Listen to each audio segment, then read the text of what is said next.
सपा की सांसद जया बच्चन और कांग्रेस की सांसद सोनिया गांधी दोनों राज्यसभा में हैं। हो सकता है आते जाते चलते चलाते भी मिलना मिलाना होता हो। 2024 के लोकसभा चुनाव के बाद कैमरे पर पिछली मुलाकात हुई और जो हेडलाइन बनी, जब संसद परिसर में जया बच्चन और सोनिया गांधी हंसते मुस्कुराते एक दूसरे से मिली। रमजान का महीना अब चल रहा है। मुस्लिम लीग के इफ्तार पार्टी में पहुंची सोनिया गांधी।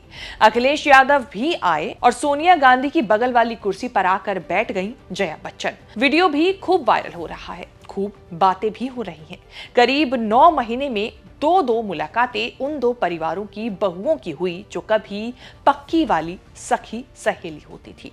लंबे वक्त तक गांधी और बच्चन परिवारों में दरार की बातें होती रही हैं।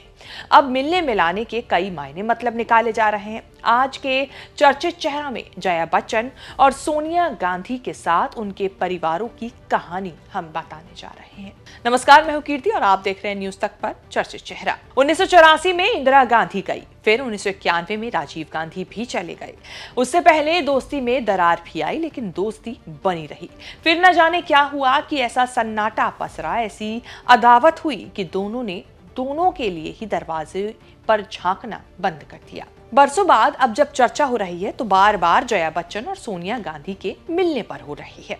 सोनिया गांधी और जया बच्चन अब वैसे ही मिलती हैं जैसे पहले मिला करती थी।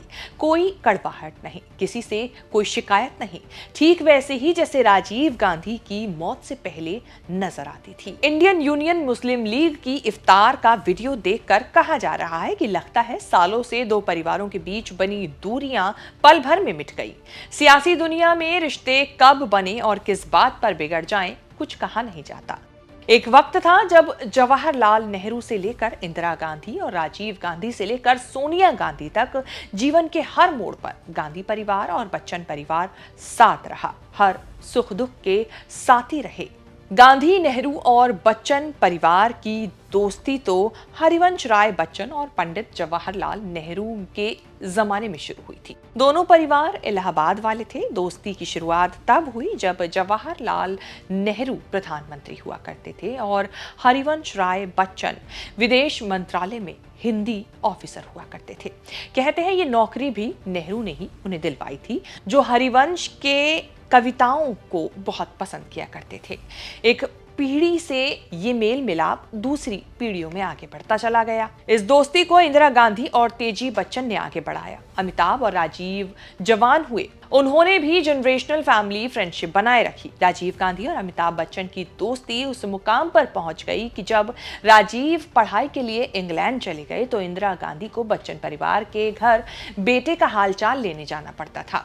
खबरों के मुताबिक राजीव अपनी मां से ज्यादा चिट्ठी दोस्त राजीव को लिखा करते थे। वहीं इंदिरा गांधी भी अमिताभ बच्चन को अपना तीसरा बेटा मानती थी। जब सोनिया गांधी इटली से पहली बार 13 जनवरी 1968 को भारत आई तो अमिताभ उन्हें एयरपोर्ट लेने पहुंचे, ठीक वैसे ही जैसे अक्सर वो अपने दोस्त राजीव गांधी को लेने जाया करते थे, क्योंकि भारतीय रिवाज के हिसाब से शादी से पहले लड़की ससुराल में नहीं रुक सकती थी। इसीलिए सोनिया गांधी अपने परिवार के साथ शादी से पहले अमिताभ बच्चन के घर पर ही रुकी थी। शादी से कुछ दिन पहले अमिताभ को राखी बांधकर उन्होंने अपना भाई भी बनाया था। यहाँ तक कि अमिताभ की मां तेजी बच्चन ने ही सोनिया गांधी को भारतीय संस्कृति और हिंदू रीति रिवाजों से परिचित कराया था। इससे भी बड़ी बात तब हुई जब सोनिया गांधी और राजीव गांधी की शादी में कन्यादान के लिए खुद तेजी बच्चन और हरिवंश राय बच्चन आगे आए थे। सोनिया गांधी का कन्यादान उन्होंने ही किया था। 70 और 80 के दशक तक दोनों परिवारों के बीच दोस्ती रही। दो दोस्तों में ऐसी बॉन्डिंग में फेविकॉल का ऐसा जोड़ लगा कि राजीव गांधी अमिताभ बच्चन को फिल्मी संसार से कांग्रेस और राजनीति में भी ले आए। 1984 का चुनाव भी लड़वा दिया। तब फिल्मों में अमिताभ की पॉपुलैरिटी लगातार बढ़ रही थी। मां इंदिरा गांधी की हत्या के बाद राजीव कांग्रेस का चुनाव लीड कर रहे थे। उन्हें नए और भरोसे वाले लोगों की जरूरत थी। राजीव गांधी ने अमिताभ को राजनीति में एंट्री दिलाई। 1984 में अमिताभ बच्चन कांग्रेस के टिकट पर इलाहाबाद से लोकसभा चुनाव लड़े और जीते, लेकिन 3 साल के बाद ही इस्तीफा दे दिया। वजह था बोफोर्स घोटाला, जिसने देश में तहलका मचा दिया। बोफोर्स घोटाले में सवाल राजीव गांधी की ईमानदारी पर उठे और अमिताभ बच्चन के साथ उनके भाई पर भी सवाल उठे। राजीव राजनीति की घुट्टी पी चुके थे, सब बर्दाश्त कर लिया। अमिताभ घोटाले का दाग सह नहीं सके। स्टारडम और ईगो को धक्का लगा। उन्होंने न केवल संसद सदस्यता से इस्तीफा दे दिया बल्कि राजनीति से भी हमेशा के लिए कट्टी कर ली। आज तक पलटकर नहीं देखा। हालांकि पीएम मोदी और बीजेपी से उनकी करीबी चर्चा रही। परिवार से राजनीति में जया बच्चन ने एंट्री ली, लेकिन उन्होंने भी कांग्रेस नहीं बल्कि समाजवादी पार्टी को चुना। उसी दौर से अमिताभ बच्चन ने गांधी परिवार से दूरी बनानी शुरू कर दी। वरिष्ठ पत्रकार रशीद किदवई के मुताबिक दोनों परिवार में तल्खी का पहला दौर तब आया जब इमरजेंसी के दिनों में इंदिरा गांधी अपने सपोर्ट में बच्चन परिवार को राजनीतिक कार्यक्रम में लाना चाहती थी। तब तेजी बच्चन ने साफ मना कर दिया और कहा कि इससे अमिताभ के फिल्मी करियर पर बुरा असर पड़ेगा। एक थ्योरी ये भी कि 1997 में प्रियंका गांधी से ठीक एक दिन पहले अमिताभ ने बेटी श्वेता बच्चन की शादी कर दी थी।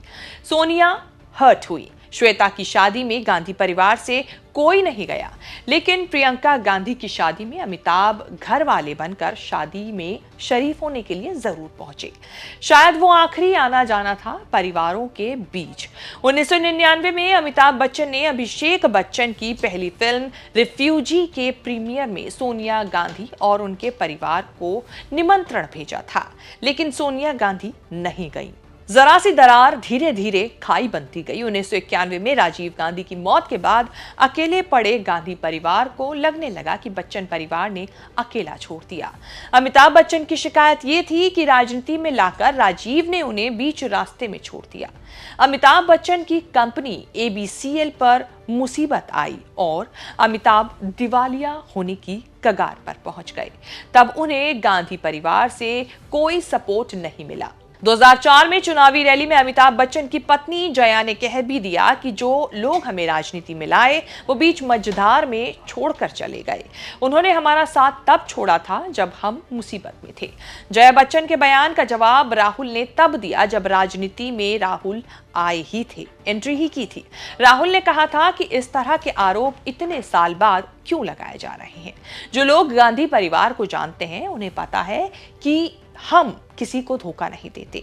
ये सबको मालूम है कि किसने किसको धोखा दिया। बात आगे बढ़ चुकी थी। अमिताभ बच्चन को भी कूदना पड़ा। राहुल की बात का जवाब देते हुए उन्होंने कहा था कि इस परिवार ने भारत के ऊपर सदियों से राज किया है। वो राजा है, हम रंक हैं। राजा निर्धारित करेगा कि किसके साथ उसको संबंध बनाना है और किसके साथ नहीं। इस परिवार, गांधी परिवार, नेहरू परिवार ने भारतवर्ष के ऊपर सदियों से राज किया है। वो राजा हैं, हम रंक हैं। राजा निर्धारित करेगा कि किसके साथ उसको संबंध बनाना है, किसके साथ उसको दोस्ती निभानी है। रंक नहीं निर्धारित कर सकता। हमारा स्नेह, हमारा प्यार, हमारा आदर उस परिवार के लिए हमेशा रहेगा, लेकिन उन्हें निर्धारित करना होगा कि वो इस रंक के साथ अपना रिश्ता बनाए रखेंगे या नहीं। 2007 में अमिताभ जया ने अभिषेक बच्चन और ऐश्वर्या की शादी कराई। अनुमान लगाया गया कि हो सकता है कि गांधी परिवार भी शादी में शरीक हो। संबंध में तनावों के बाद भी अमिताभ का परिवार प्रियंका गांधी की शादी में शरीक हुआ था, लेकिन शादी हो गई, लेकिन गांधी बच्चन के दरवाजे पर नहीं दिखे। 2007 में ही तेजी बच्चन के निधन पर भी गांधी परिवार से कोई परिवार से मिलने नहीं गया। तब से ऐसा सन्नाटा पसरा जो टूटा नहीं। सोनिया गांधी, राहुल गांधी, प्रियंका गांधी, अमिताभ, जया, अभिषेक बच्चन, श्वेता बच्चन, कोई किसी से नहीं मिला। किसी की किसी से बात नहीं हुई। शीत युद्ध भी बंद हो गया। न कोई वार न पलटवार। पिछले 2-3 साल में राहुल गांधी ने भाषणों में जरूर अमिताभ बच्चन, ऐश्वर्या राय को लेकर कमेंट किए कि हिंदुस्तान के गरीबों के बारे में मीडिया नहीं दिखाता। मीडिया कुछ दिखाता है तो ऐश्वर्या राय को नाचते हुए दिखाता है, नरेंद्र मोदी जी को 24 घंटा दिखाता है, अमिताभ बच्चन को दिखाता है। अमिताभ बच्चन दिखा देंगे, ऐश्वर्या राय दिखा देंगे,